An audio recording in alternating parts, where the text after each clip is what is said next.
देवरा रहे लंदन माथे चंदन करेला देवरा रहे लंदन माथे चंदन करेला दौरा उठावा के अभिनंदन करेला ए सखी हो दौरा उठावा के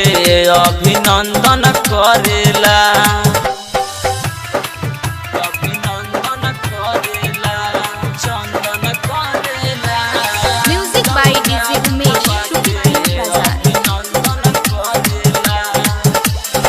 सैया बाड़े बहरा कबो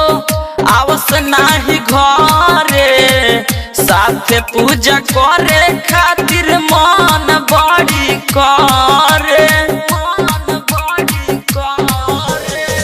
सैया बाड़े बहरा कबो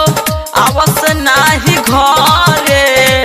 साथे पूजा करे खातिर मन बड़ी करे चलेला देवरा रहे लंदन माथे चंदन करेला दौरा उठावा के अभिनंदन करेला ए सखी हो दौरा उठावा के अभिनंदन करेला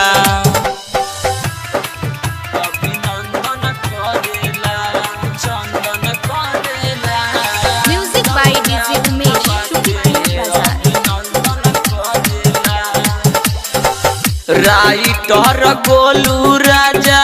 पड़े माई के पाँव में होता जागराता सोहमनी के गाँव में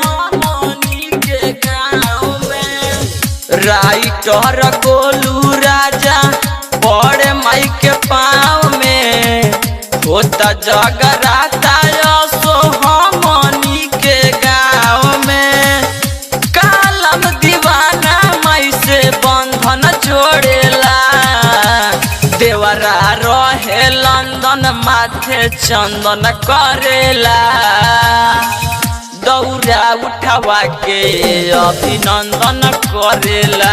ए सखी हो दौरा उठावा के अभिनंदन करेला। Super recording studio Adapur.